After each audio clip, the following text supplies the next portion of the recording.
Good. Now it's recording. Okay, let's begin. I guess the first things first, we take questions on the homework. The homework on determinants is due today. Chapter 4.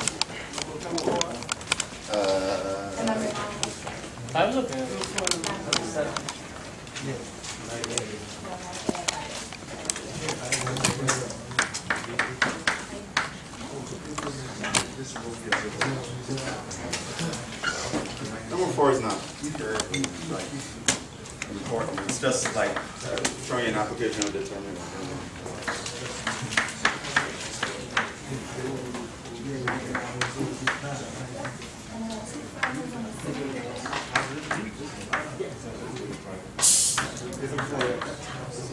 Alright, so it says that these straight bars, remember, they mean determinant. You're supposed to find determinants that equal to 0 and show that this gives you the equation of a line. Right, so that was the whole point. So how do we find this determinant? Well, I recommend doing it by doing the bottom row. And the last row? But yeah. I mean, there are no zeros anyway. You can pick anyone. So it would work anyway. Alright, so this is plus, minus, plus,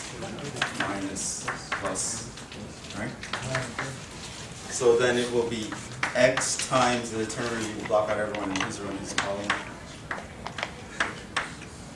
Minus y times, right? Take everyone out in that column in that row. So that's x1, x2, 1, plus 1 times x1, x2.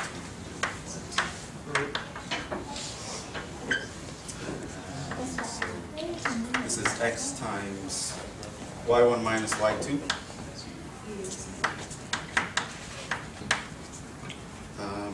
Minus y times x1 minus x2. x2 minus x1. Plus x1 y2 minus x2 y1 equals 0. Right, so let just use a notation here. A equals y1 minus y2, B equals x2 minus x1, C equals x1 y2 minus x2 y1. We get ax plus by plus c equals 0. That's the equation for line.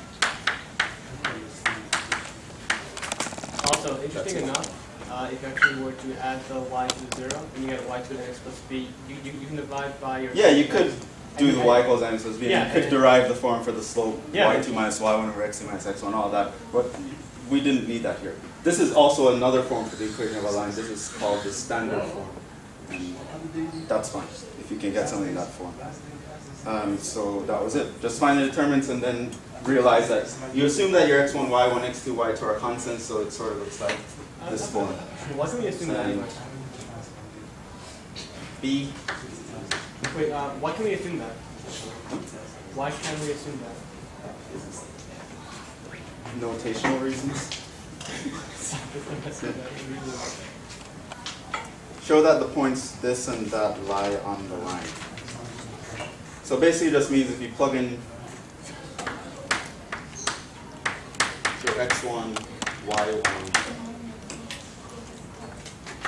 and x2, y2 are on the line. So plug it in.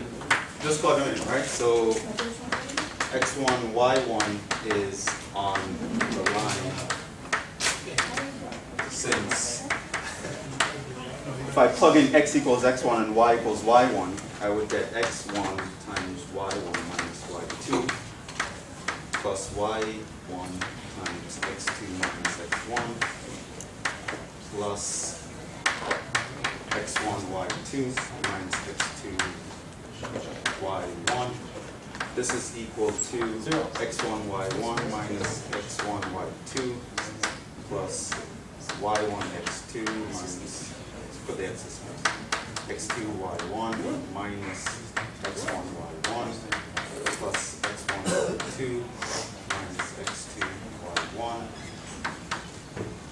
And you have this minus that. and you have minus this plus that, and you have this minus that, so you get 0. So the equation checks. So how do you know that A equals y1 minus y2 and all that stuff?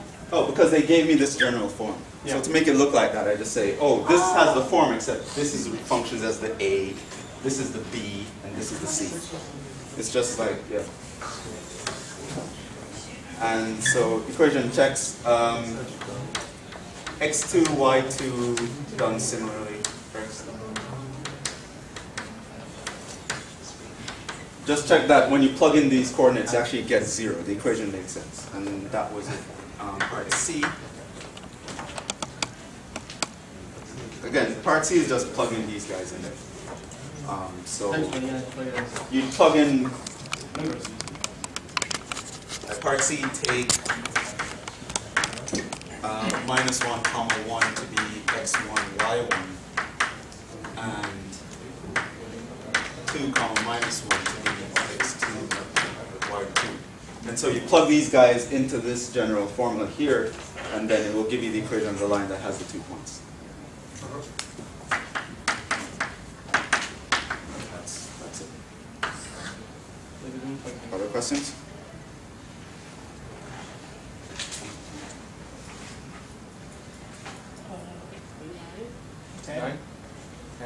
Ten? 10. What's 10? No, it wasn't. There's not even a 10 in the book. 10 is in the book, but it's not 9 part 8.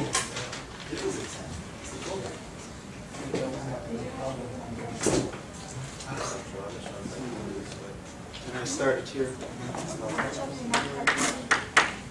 9 part 8 asks you to find this determined by Laplacian expansion. Minus 1, 0, 1. Oh, that one. 0, 1, 0, 1, 1, 0, 0. Laplacian expansion, but that's Just Laplacian expansion, straight up. So who do you want to expand along? I recommend the last column. In last row. Or last column is actually better. Well, the first row is good, the last column is good, the last row is good, the first column is good. They all have 2 zeros. That's the most zeros you can get in any row or column. Yeah, pretty much like just the third row and the third column are bad. But other than that, you can do any one. So which one do you guys want? Last row. Sure. Let's go around the last row. So remember, you start the pattern of signs here. It's always plus at the top left. And then, so this would be minus, this would be plus, and then you trace it across it. This is minus, plus, minus, plus. All right, so the first two are 0. You don't worry about them. So you start at minus 1 times, you take out everything in his column, in his row. All right, so it's this guy. And you have 0, 1, 0. 0, 1, 0. 1, negative 1, 1. Ooh, nice one. And plus 1 times negative 1, 0, 0, 0, 1, negative 1, 1, negative 1, negative 2. So now I have two 3 by 3 determinants. Where are we going to expand along? The first one, last column, second Right. one, first row. All right, that gives us the most zeros here. All right, so again, plus sign here. This would be minus, this would be plus. So this just ends up as, don't forget the minus 1 that was here. Minus 1 times plus 1 times 0, 1, 1, minus 1 Yeah, it plus should be 4. 4. That's the answer. Yeah, I think that's 4. Oh, the answer. Yeah, we're not here. So here now this is a plus sign, and that would end up being a minus 1 times 1 minus 1 minus 1 minus 2. So this would be 0 minus 1. That'd be like, So this is minus 1 times minus 1. Minus, this would be minus 2 minus 1.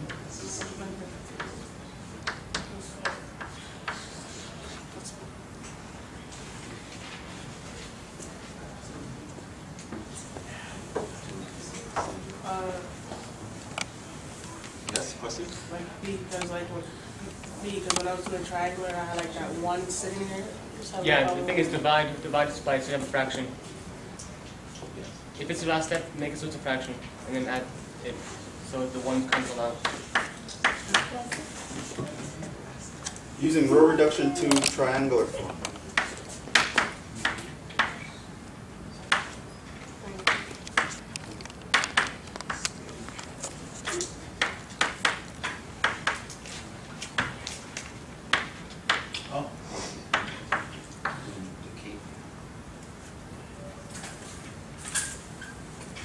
Okay, so we can actually do this only with type 3 operations, so that's... You can, yeah, I recommend it. So, Add row 1 to row 3, then add that to row 2, and then add row 2 to row 3. this guy is equal to... row 1 I'm going to leave, right? Yeah. And row 2 I'm going to leave. I want to get just zeros below this guy, right? So it means I want to kill this guy, I want to kill this guy, I want to kill that guy, essentially. So first let's work on killing this guy. So row 3 plus 1 is row 3. Right. So row 3 Plus row 1. plus row 1. Remember, you can't multiply the guy you're changing by anything. So then if I add these two,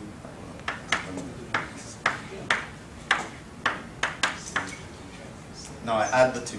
That gives me a 0, minus 1, minus 2, 1.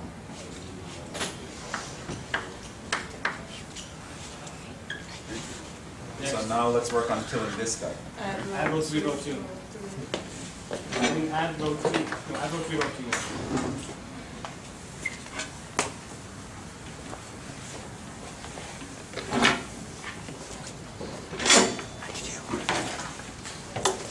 So this is equal to, let me repeat this guy, 0, 1, 0, 1, 0.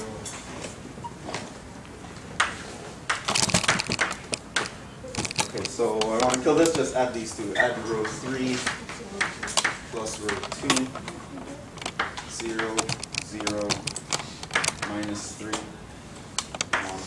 Multiply row 4 by row 3. And add that to, no. Wait, can you multiply rows? I thought you couldn't do that. You can, but you'd have to change the determinant. Yeah, so you have to do that. So I guess you want to multiply this row by 3. Actually, no, never mind. Can't you just, Never like, mind. Just, yeah. Make the top row there. Divide by a third and add that to row 4. Well, if you divide by a third, you still have to Oh, multiply by a yeah. third. No, but can't you subtract row 4 by a third row 3? You could, yes. In that case, you don't need to change the determinant. Yeah.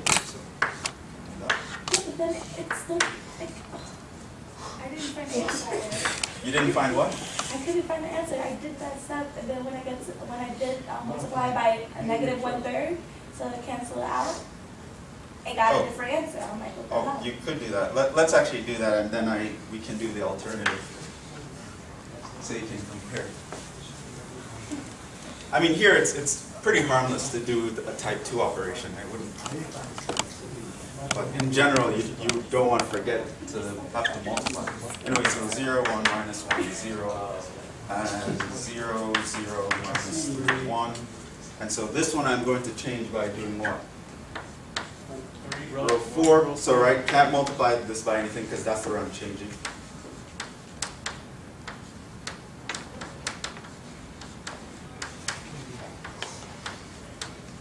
Plus 1/3 times row 3. 1/3 row 3 plus row 4. Plus 1/3 row 3. Yeah. And Yeah. And so this would be 0, 0. A third of this is minus 1, added to that is 0. A third of this is 1/3, right? 1/3 plus 1? 4/3. 4/3. Oh, okay, I see how it's It makes multiply. This implies the determinant is equal to, now you just multiply it across the Oh, diagonal. it's 4. What the heck? So just minus 1 times 1 times minus 3 times 4 over 3. 3's cancel, minus times minus is plus.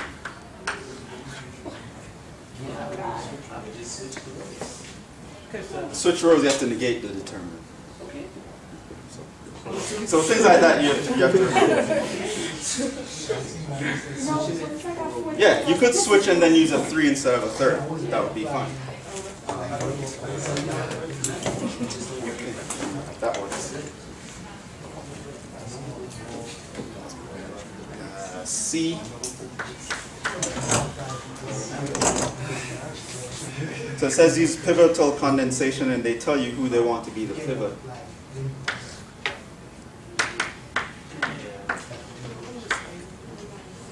What's the difference between the triangle and pivotal?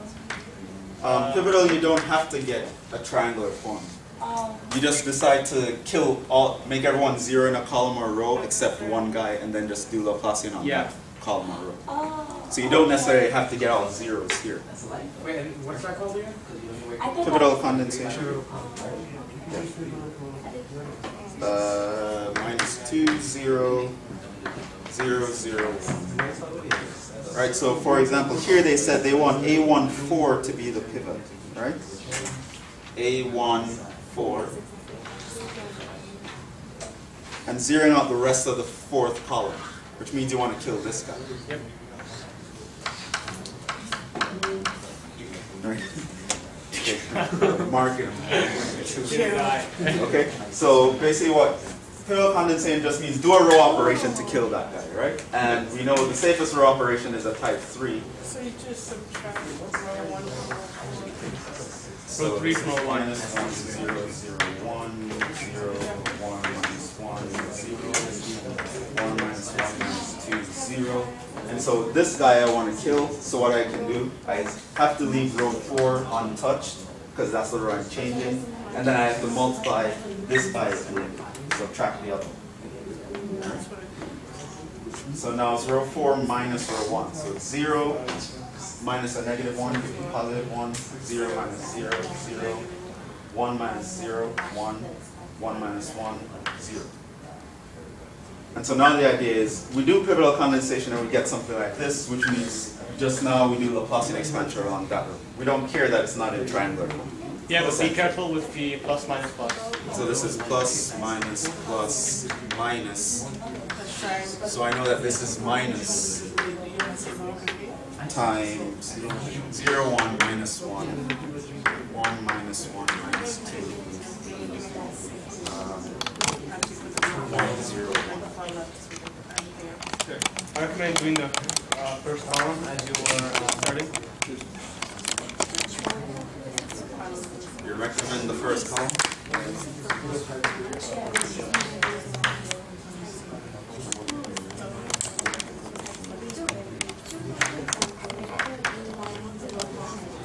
I probably actually do pivotal condensation again. Kill this guy. Right? How do I do that? Say row 3 minus row 2. I would get 0, 1, 3. And now expand along this guy. That's plus, minus. So this is just minus 1 times minus 1 times 1 minus 1, 1, 3.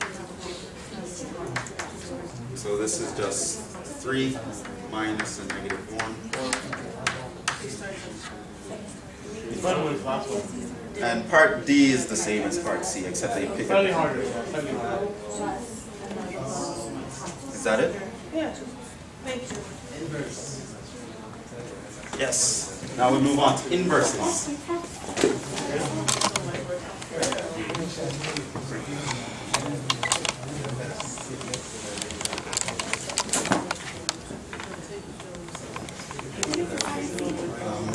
From time to time, they specifically ask you to do the reduction to triangular form thing. I've seen on files where they actually ask you that, but otherwise they don't really force you to use determinants, do a determinant in a certain way. Let's continue with chapter 5.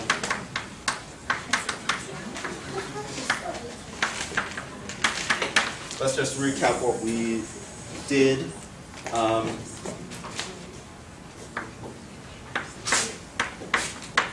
We defined a inverse.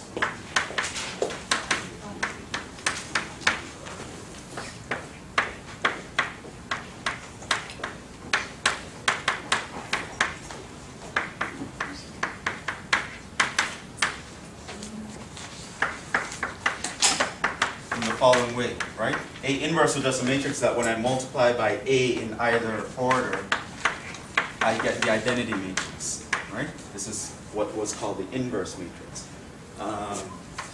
Notice that it also has to be a square. So that was the first thing that we covered, the definition. Second thing was that we covered that was that not all square matrices have inverses.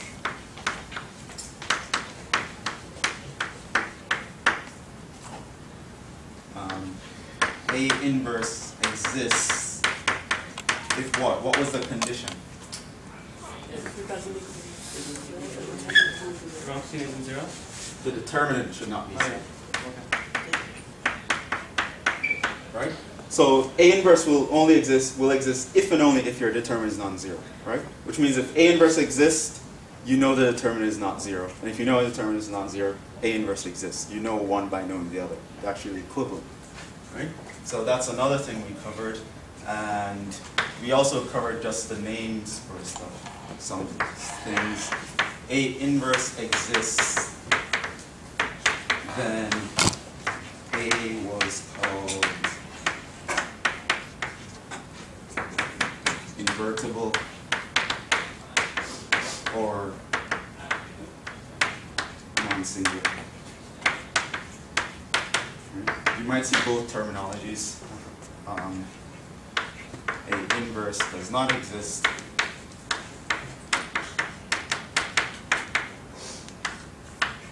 or a determinant of A equals 0, then A was called the singular matrix. Right, so that's where we stopped last time. Right, so we said what inverse means. It's just a matrix that when I multiply by my original, I get the identity. I call that the inverse. Right, and I also know a condition for when the inverse exists, as long as the determinant is non-zero.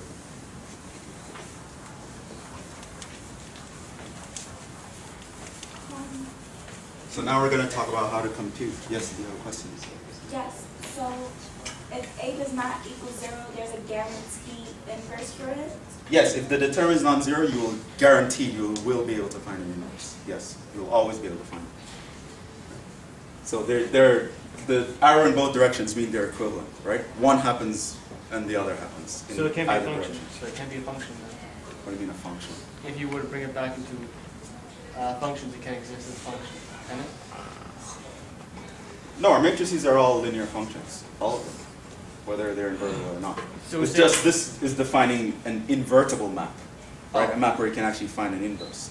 Not, of course, not all functions you'll be able to find an inverse. And this is it tell you exactly when you will be able to do it. So how do we find the inverse?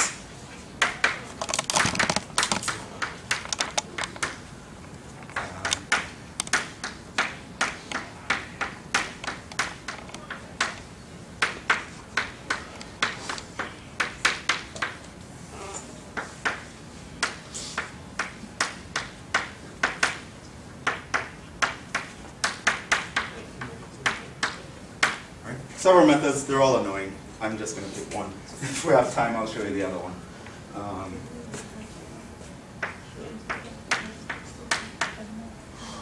This is called the row reduction method, right? Since we already know how to do row reduction, let's use it, right? The other way, you'd have to memorize a whole other type of thing. Let's do row reduction.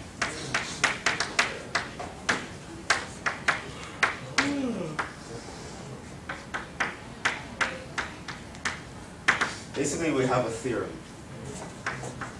If A inverse exists, then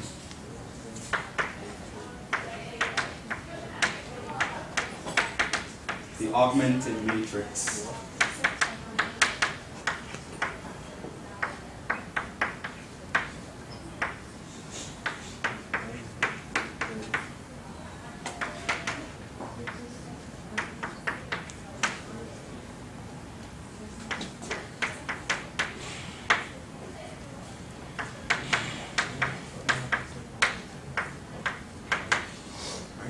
Basically, if you take this augmented matrix and you take the reduced row echelon form of it, this will be the result. In other words, your A inverse matrix is just going to pop out by doing this reduction.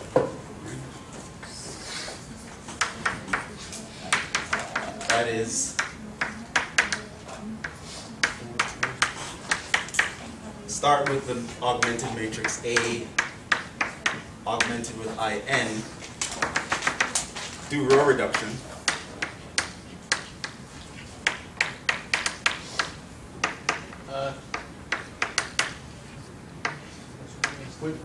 So, and your answer will look like this. In other words, the inverse will show up here, the identity will show up here.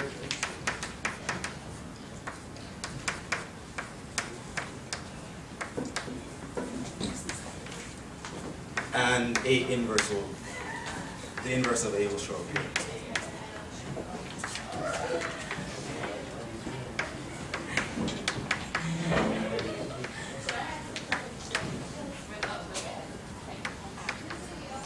This is called a row reduction. so you're saying that the solution column doesn't have to be one column? There is no solution column. Well, the other side of the augmented matrix, the thing beside the... No, it doesn't have to.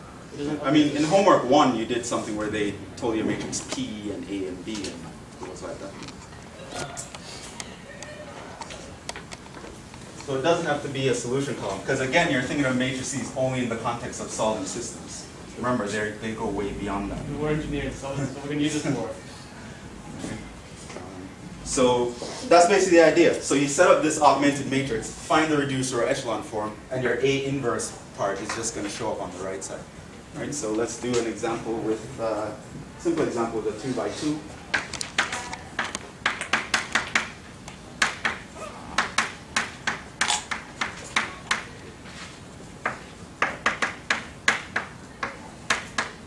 One, two, three, four. Okay, you're going to find the inverse of this matrix, right? You can check, right? But like I said, just if they ask you to find the inverse, you assume it exists. But if we want to check it's a 2 by 2, it's not that bad. The determinant of A is equal to what? 4 minus 6, it's minus 2. So we know that the inverse does exist for this matrix, right? Even before we begin. So what do? We set up that system. 1, 2, 3, 4. Put the identity beside it. 1, 0, 0. Okay. So think of this as your matrix. Now reduce your echelon form. How do we do it? Let's do the second row minus 3 the first row. Oh wait, I still see some people copying. Wait.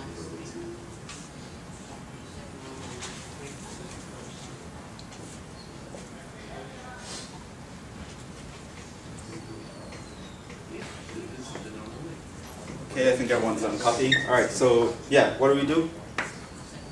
Establish our first pivot. It's already a 1. That's good. So leave row 1 alone. Now what?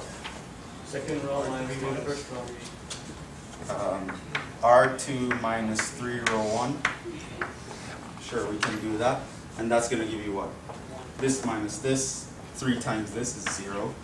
4 minus 3 times 2 is minus 2. Right? This minus 3 times that is 3. This minus 3 times that is 1. Next, divide row 2 by -1, -2, and then actually just no. We're going to get fractions early on. Remember, we try to save that for the last step if possible. We can actually kill this guy right away, right? So -2 and +2. So let's do that first before we decide to go and get fractions. Isn't that bottom one negative? -3, yes, correct. Everything else is right? Okay, so now, what would this guy look like? So leave this one for now. And the top one will be what? Just add them, right? 1, 0, 1 plus row 2. 1, 0, minus 2. Right? And so now we're almost in identity form. Now we can divide by -2. because we're on the last step, so don't have to write fractions. So now I divide this guy by -2. This becomes 0, 1, 3 over 2 minus 1. Right? So it turns out that this guy here is my A inverse. Right? And we can check. Right? How do you check if this answer is actually correct? Type by determinant. As determinant. Times A. Times A, right? That's how we define the inverse matrix. It was the matrix that when we multiply by original, we should get the identity. Can you Right? determinant and So- multiply the determinant to get 0? No. No, that won't. That's not proper. So A times A inverse would be equal to 1, 2, 3, 4 times -2, 1, 3 over 2 minus a half. But if you take the determinant of that, you'll get a -1/2. So -1/2 times -2 will give you 1. So? That proves it. No, it doesn't. How does that prove it? How does that prove anything? Okay.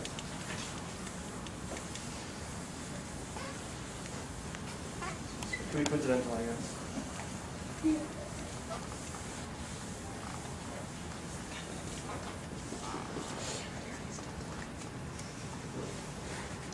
Okay, so remember how to multiply? Right, so we're doing the first row, which means it's populated by the first row of the guy on the left. Take the first row times the first column, right? So that would give you what? -2 plus 3, right? And then you take the first row times the second column. That gives you the second element in the first row. That's 1 minus 2 times a half. Then for the second row, take the second row times the first column. This is -3 plus -2. It's -6. 6. Plus 3 times 2 times -6 minus plus 6. Okay, because I was wondering. Okay, this is 3 minus 2. Right? So that's going to be 1, 0, 0, 1. So it checks. This is actually the inverse. I have a question. Yes? So, in this sense, when we multiply the matrices, we got the identity matrix. Mm-hmm. So basically, I know that division doesn't exist, but this is like, in a sense, a way to find, divisor, yes. I guess, like, It's, a factor, if you will. if I could sort of explain it with an analogy, think of trig functions, for example. Mm-hmm. Right? If you have sine x equals y, and you want to solve for x, technically you don't divide by the sign, right? Yeah. That doesn't make any sense. It's illegal, right? But there's something that's called the sine inverse function that you can apply to both sides, and then you would get x equals sine inverse of y, right? So you don't think of sine inverse as division by sine, which doesn't even make I sense. totally understand that, but you So think this it's step sort of the same thing itself- here. Division by the matrix doesn't really make sense, but it's sort of, you're finding the inverse function, an inverse map. Remember, our matrices represent functions in general. The A inverse would represent the inverse function. I get that, Right. but let's say, just to see if you could do it, let's say you have two 2 by 2, right? And you know when you times one by another, you got this answer, but you don't know what the other is. Can you use this step to find it? Like, you know, just convert that matrices into the answer that you're looking for, You could, but it's still, and it'll give it's, you. it would still be inverses. Because I mean, And there's it's really no not- way to define, like say you have one matrix, right? Yeah. Divided by another matrix. How do you interpret that? Matrix A divided by matrix B.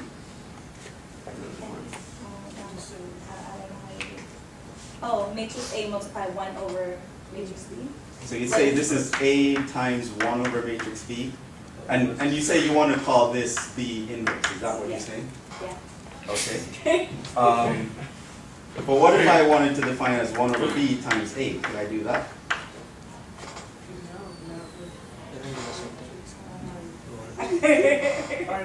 And then call this B inverse?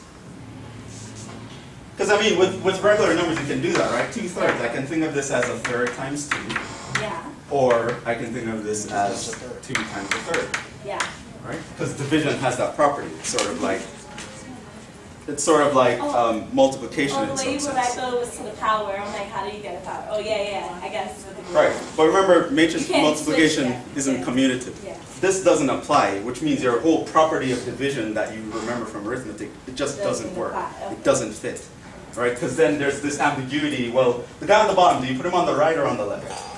You know? And there are a lot of issues like that that arise. You don't think of it as division at all. You just think of it as finding an inverse map. It's sort of analogous to that Yeah. when you're doing matrices. You can't really divide by sign, right? But there's something called an inverse function. It's the same idea that's going on here. So yeah, that's that. So that was your first example. And of course, this method works in general. So if I had a 3×3 matrix where I know the inverse existed, I would just put it beside the 3×3 IN and do row reduction again. The same method applies to any size. Right? But just for an example, the 2×2 so you can get a feel for it. And inverses will usually have fractions in there, so try to save it until the end. In fact, once your determinant is not plus or minus 1, you'll always have fractions. And usually that will be the case on a final. Yeah. So let's move on to the next thing. Since we're engineers, of course we're going to try to apply this to solving systems, right?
Okay. Suppose we're given this system, right? A is a square matrix and the determinant is non-zero. First of all, how many solutions will we have to this system? Depending on the by matrix. Yeah, so what's your rank? No, you definitely have a unique solution, right? It was one of the things that we learned from Kramer's rule, right? Right? Once your determinant is non-zero, you will have a unique solution. So one solution. It will definitely be consistent, and there will definitely be only one solution once you know the determinant is non-zero. When the determinant is 0, that's when you get the other two cases, right? So if you have this system where you know your coefficient matrix is invertible, you will definitely have a unique solution, and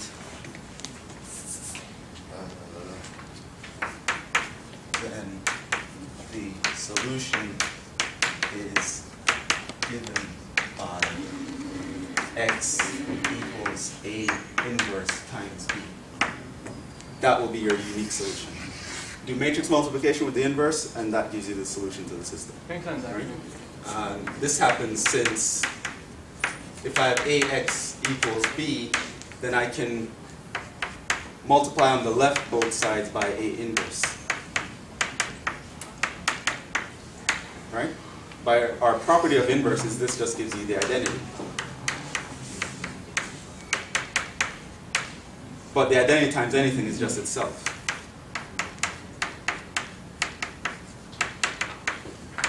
In other words, if A inverse exists, I can solve an equation like this. Question, do we ever need to prove anything? No, I don't think they ever actually prove anything. I don't know why they call this vector analysis. It should be called vector calculus. But the closest thing they ask you to proving is they might ask you about properties of rank. Right? If you know the rank is this, what does that tell you about the system? And you sort of have to explain, well, rank means this, blah, blah, blah. But other than that, they don't really ask you to prove anything.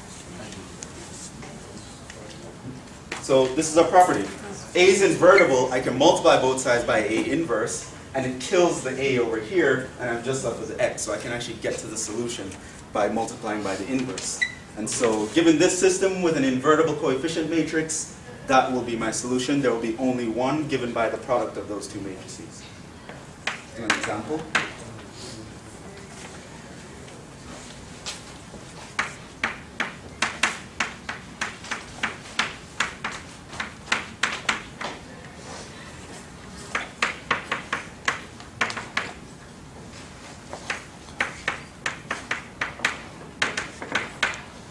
Start by 2 by 2. Use inverses to solve this. Here, your A would be what? 1, 2, 3, 4. Your X would be XY. Your B would be Y 11. Really quick, why can't we just use Cramer's rule? We could, but I said use inverses. Oh, okay. If I say use inverses and use Cramer's rule, you get 0, because that's not what I asked for. Here, A is this, right? You just write it as a matrix equation. Your X is this, your B is this, right? By that equation, we know that the determinant here is non-zero. In fact, we know the inverse.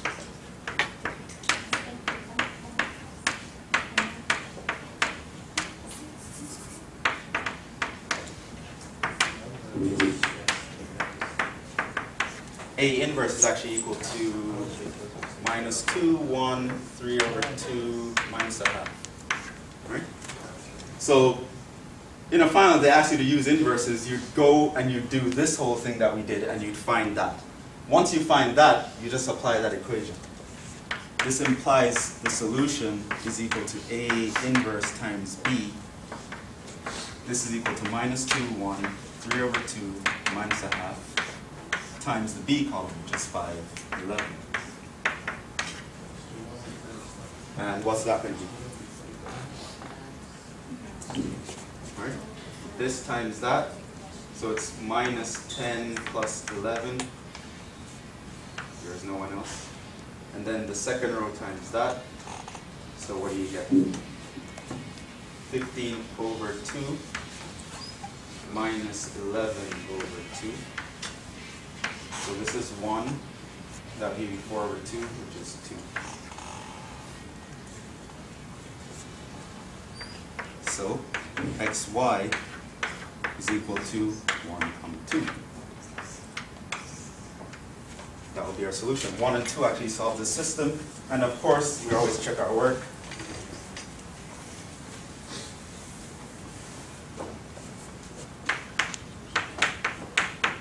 Check. Plug in 1 for x and 2 for y. Get 1 plus 2 times 2 equals 5. That checks. And then I do 3 times 1 plus 4 times 2. This is 3 plus 8, that's 11. Check. So that's the solution. On our exam, you don't give us anything crazy. Like, you don't give us 3 by 3, no 4 by 4s? For a question like this, I don't think they would go beyond a 3 by 3. Like on your exam, I gave you a 3 by 3. Wouldn't go a 4 by 4. Because then your augmented matrix would be a 4 by 8. No, don't worry about it. Yeah, so I don't think they'll go bigger than 3 by 3. Some files probably even have 2 by 2s. Really? Wow. That's not just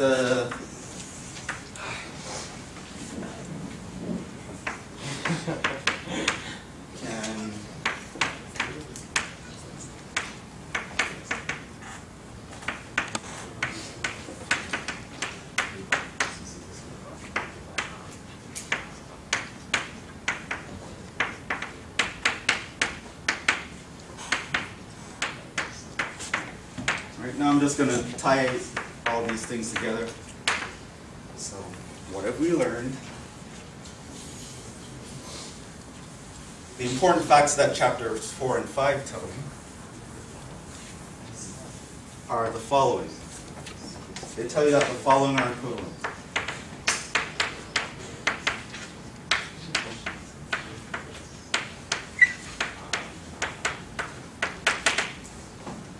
One,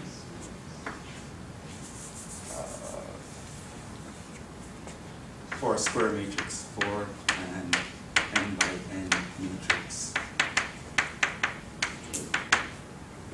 One, determinant of A is not 0, right? 2, this means A inverse exists. 3,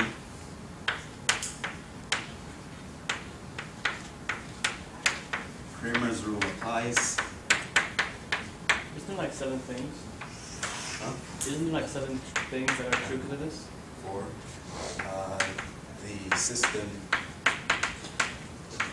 AX equals B has a unique solution. 5.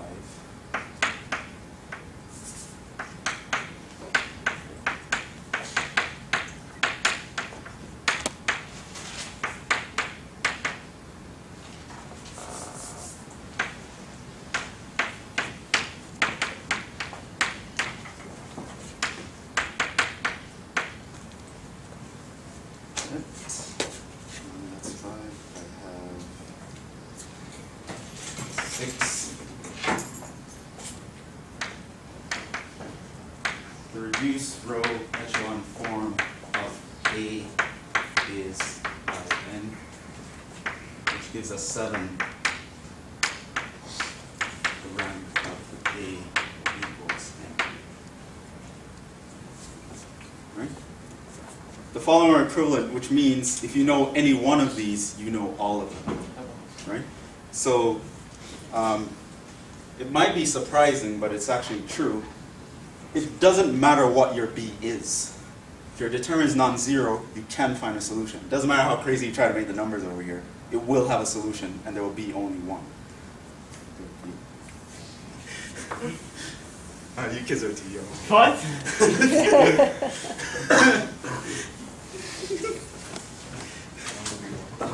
Only one? Oh, I thought No. Okay. Yeah, right? All these are equivalent. If you know the term is non-zero, it means you can find it in the universe. You can apply Kramer's rule. The system will have a unique solution. The reduced or echelon form of your coefficient matrix will be the identity. The rank of the coefficient matrix will be n, and you can find a solution in this form. These will all be true at the same time, or none of them will be true at the same time. In other words, if my determinant is 0, then the inverse won't exist. I cannot apply Kramer's rule. My system won't have a unique solution. It will either have none or infinitely many. I cannot find this because A inverse doesn't even exist. The reduced or echelon form will not be the identity matrix. It will be a matrix where there are probably some 0 rows or whatever. And the rank will not be n. The rank will be less than n. Question. Yes. For group 7, can we say that if the rank of A is equal to n, then the determinant must not be equal to 0? Yes. Can you prove it? Is this? No, but not going forward, going backwards, like going from 7 to 1. Can we prove that if 7 is true, 1 must be true?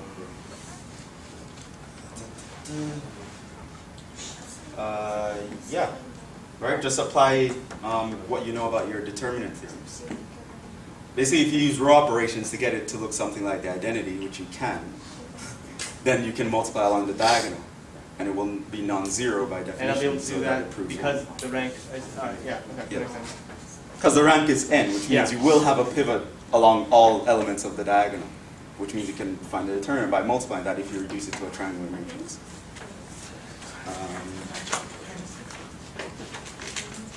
Which means the determinant must be something. Yeah. Actually, just because it's a 4 matrix, does that necessarily mean that a determinant will be equal to 0? For example, If what? Well, the measurement kind of says that it has to be a square matrix, right? Because A. Yeah, determinants aren't even defined for non-square Exactly, matrices. but for example, the zero matrix is a square matrix, but the determinant is equal to 0. Right, zero matrix is not invertible. But you said if one of them is true, all of them is true. The zero matrix is a square matrix, which is true by 7. The determinant is equal to 0. Right, which violates 1. You said if one of them is true, all of them is true. Right, the rank of the zero matrix is not n. The rank of a zero matrix is 0. Yes, yes. Okay, okay. Right, there are no pivots, there are no non-zero Yes, numbers. yes. I was thinking about the number of Right, columns. a zero matrix violates all of this. Yeah. So I'm not sure I want to actually jump ahead. Let's a slightly bigger example that I won't actually work out, but you can check yourself. I'll just write it down for your edification. This is an old system that was come up in several examples before. It's been teasing us for a long time. Let's just solve it.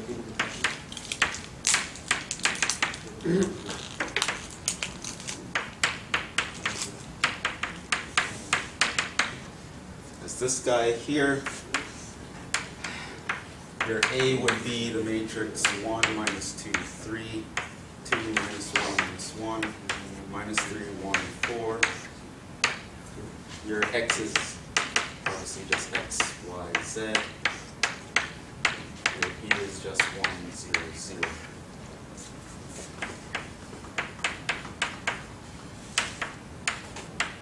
Check that A inverse is the following matrix, right? So actually do the reduction yourself and you realize that your A inverse, you get this guy.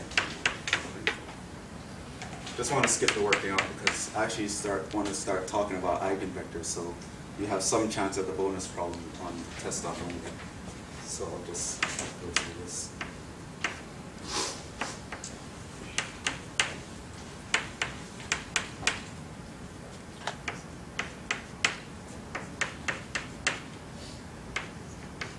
Notice everyone's over 4, which means you can sort of save till division by 4 until the last possible second. So you can check that the inverse matrix actually looks like this, right? You augment this with the identity, do your row reduction to get the identity over here. This will be the matrix on the right side.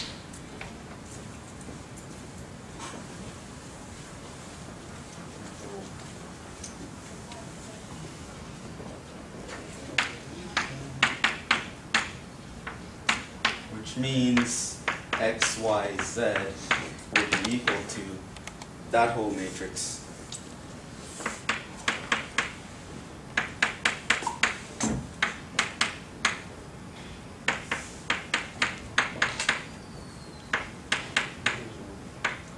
You can just factor out 4. We can just factor out 4, right? And then do Sure. Yeah. Okay. So if you multiply this guy, you just get minus 3/4, minus 5/4, and minus 1/4. And that would actually be the solution. And of course, you check this.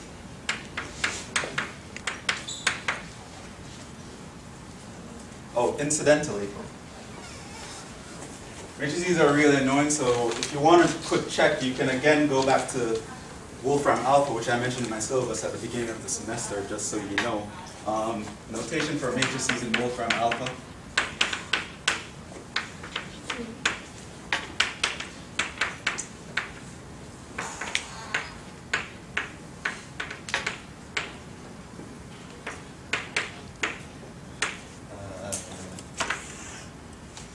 Squiggly brackets, and each squiggly bracket represents a row.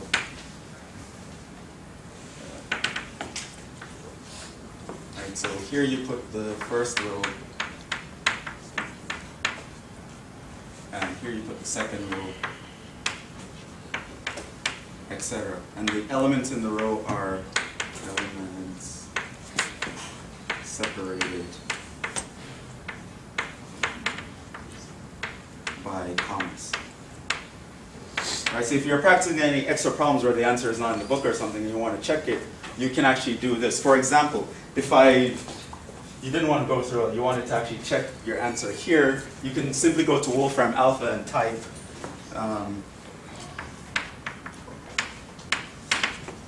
this is what you type.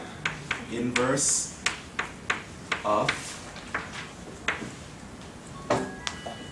1 minus 2 comma 3, 2 minus 1 comma minus 1, minus 3 comma 1. You type that in, press enter, and that's going to pop up as the answer. You could also say determinant of, or multiply this by that, right? Just use asterisks to multiply two matrices together, but that's the notation. So you can actually check your answers in that, and we'll run out. We'll give you the answer in a second or less.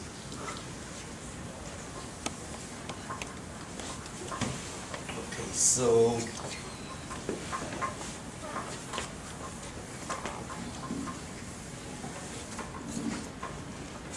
let's talk about chapter 7. Yay.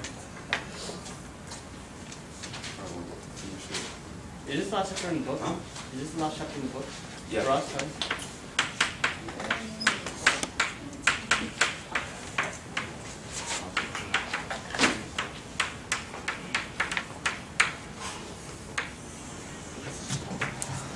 So finally finished.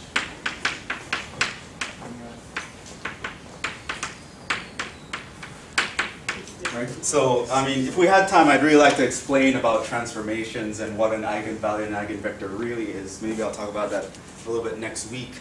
But basically, the summary is the following. We're going to use it to solve systems of differential equations. And it's going to be given by the following. First is a definition.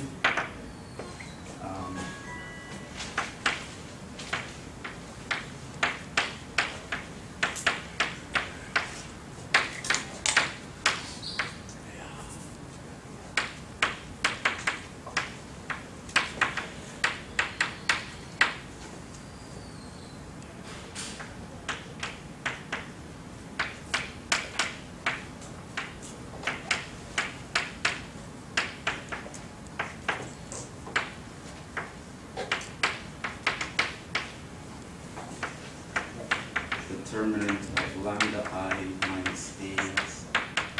Alright, find the determinant of this matrix and equate it to 0, solve for all the lambdas, that gives you your eigenvalues. Right, and we'll talk more about what these guys are, I guess, next week. The eigenvectors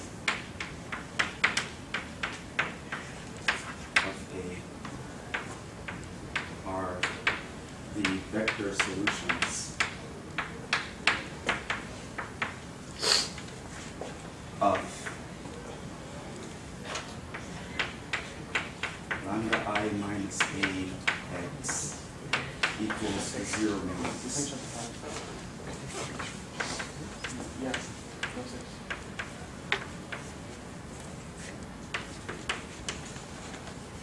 Is lambda a matrix? Lambda is a scalar. Okay.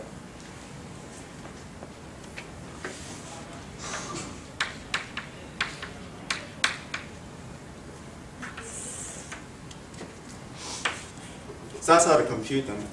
Hopefully I'll get to an example.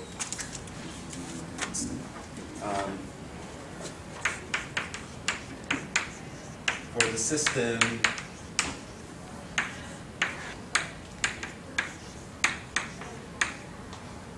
right? So here I have a system where my solutions column is actually the derivatives of my variables over here. Right, so I have what's called differential equations. They're first order linear differential equations. I guess I'll say a few more words about that next week also. So for example, this guy here would be y1, y2, while the vector over here would be y1 prime, y2 prime. Right? Just this is the vector of derivatives of your solution, right? And if you have an equation where you have derivatives and the verb and the function in it, you call it a differential equation. And you can have a system of differential equations, and you can actually solve them using eigenvalues and eigenvectors.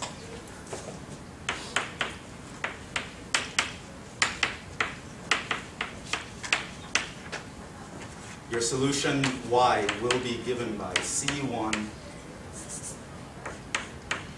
lambda 1 e to the lambda 1. plus C2 lambda 2 e to the lambda 2t, where lambda 1 and lambda 2 are the corresponding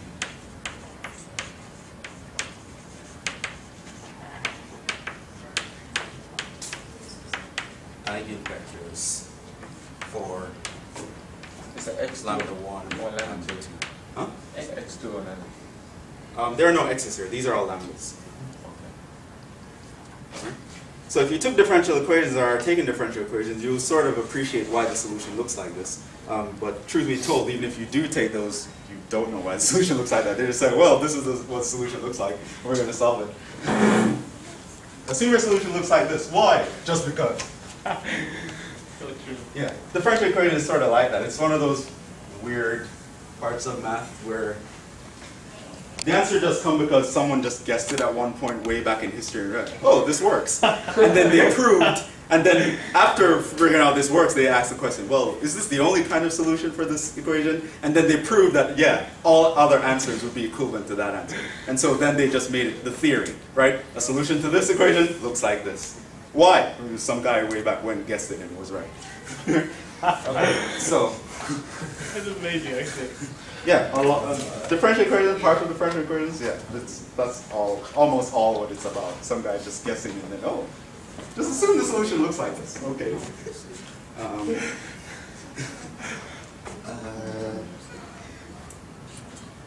Example.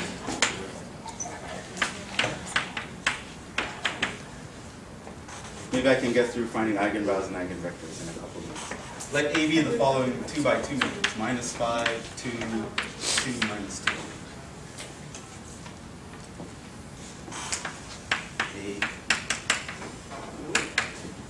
Find the eigenvalues and Professor, yeah, in this class, we won't go any higher than first order.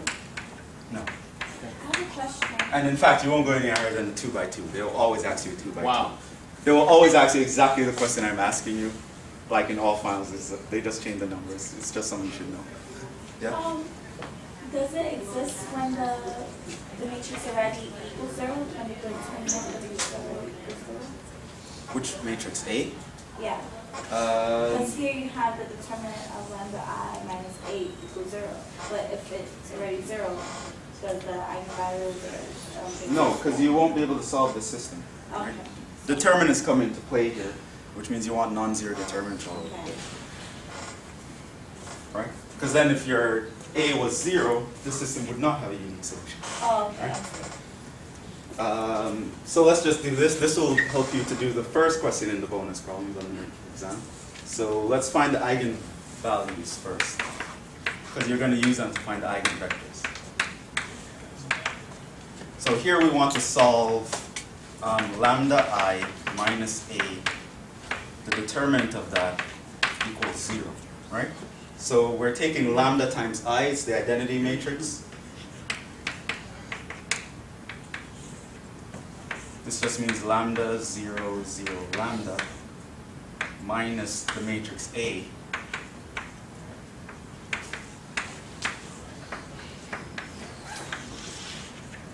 And so this would be the determinant of the matrix lambda plus 5 minus 2 minus 2 lambda plus 2. Right? And this would be lambda plus 5 times lambda plus 2 minus 4. Right? Equal to 0.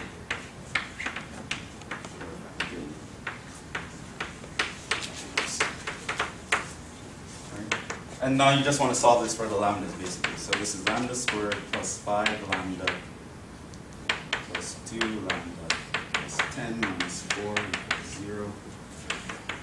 Lambda squared plus 7 lambda plus 6 equals 0. And so you have lambda, this factors, right? 6 and 1. So you get what's two eigenvalues here. Lambda 1 is equal to minus 6. Lambda 2 is equal to minus 1. So the first question will be eigenvalues. Yeah, just find eigenvalues and The eigenvectors. second will be vectors. Yeah. Okay. So those are your eigenvalues. And so now to find your eigenvectors, for each of those guys, you're going to plug it into this equation and you're going to solve it. And the vector solutions will give you the eigenvectors corresponding to that eigenvalue. So who's the eigenperson? It's not the name of a person. I'm not. It probably means something in German or some other language. It's not a name. Huh? This means like some, arbitrary or something like that. It means sum? Yeah, Oh. S-O-M-E, some. Yeah. Well, I don't see why they would call it that. Particular Right? Because eigenvalues are the guys, remember, eigenvectors are the guys who are not changed by your transformation, just scaled by it, right? But I'll talk about that later. Okay, so here we have eigenvalues are here. So now let's find the eigenvectors.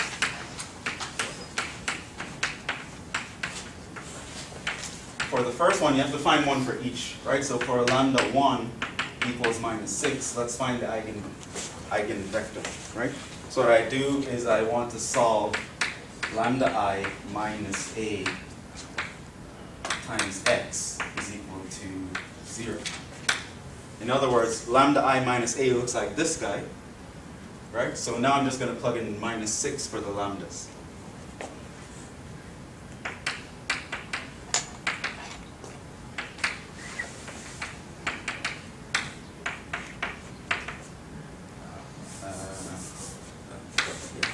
X equals 0. I can actually write this as an augmented matrix if I wanted. This is minus 1, minus 2, minus 2, minus 4. Augmented with 0, 0. Right. How do we solve that?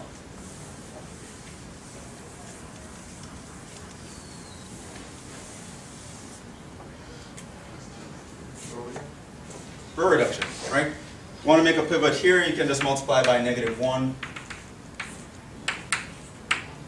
And how do we do this? Do we need to do a reduction? Can I just put it back into the equation before we solve it? Right. If you divide this by -2, what do you get? 1, 2, and you subtract 2. Right? They're actually the same thing. This is row 2 divided by -2. So this means I have row 1, and then row 1 minus row 2, right? Right? Yeah. And so now, if this is my x1, this is my x2, what do? Let x2 equals t, right? And then this means that row 1 would imply that my x1 plus 2t equals 0, right? So my x1 is equal to minus 2t. So this means x1, x2 is equal to t times minus 2, 1. Right? That would be my solution. This vector here is actually called the eigenvector corresponding to that eigenvalue. Why is it a vector?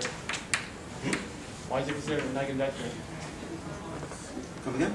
Why is it important to us? Like,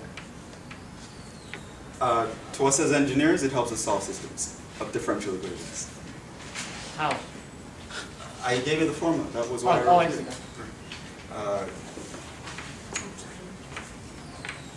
Bonding to lambda 1 equals minus 6. So in the formula that I gave you, this was what I denoted as lambda 1 vector. Okay. Right, so you just take this guy, put it there, take this guy, put it in the power. That's your solution.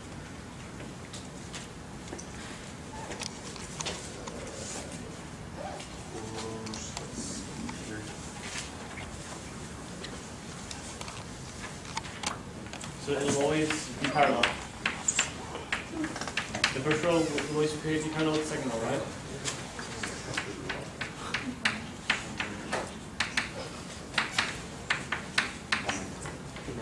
So the second one is minus 1. You pretty much do the same thing. You go back here, you plug in minus 1 for the lambda, and you're going to solve that system. So that's going to be minus 1 plus 5 minus 2 minus 2.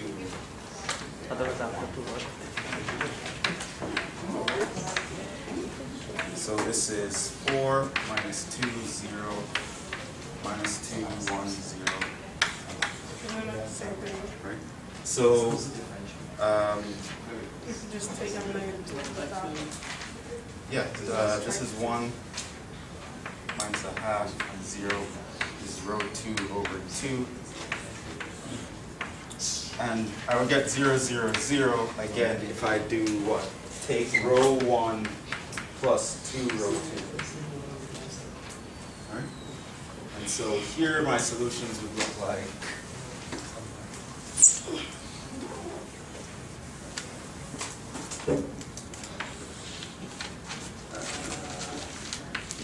x2 equals t.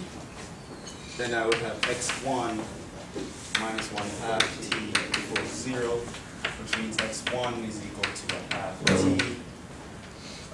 This means that my x would be t times 1/2 times 1, which is equivalent to r times 1. Right, I can scale these vectors. It's not because I'm putting them in an equation. I'd always be able to divide by constant, so I can scale them. So the first row will always be parallel to the second row.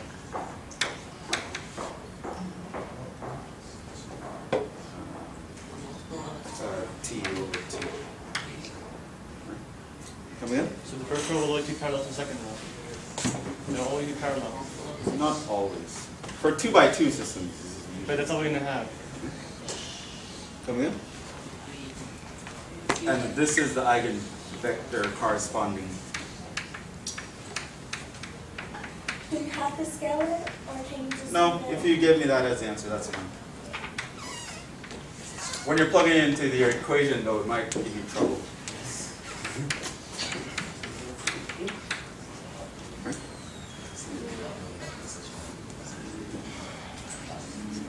So this process covers like one bonus problem. The other part would just be to solve the solution, which is just plugging the stuff in. Did you finish the exams yet or no? Did you finish the exams yet or no? Yeah. I have the exams. So chapter 4, 4 and 5. Yeah, so determinants and inverses. So I'm going to ask you to find inverses. I'm going to ask you to solve systems. Did you finish grading the exams yet? Huh? Did you finish? Finish the grading last one? Oh. I didn't do anything since the last one. So lazy. minus 5. The thing is, with math people,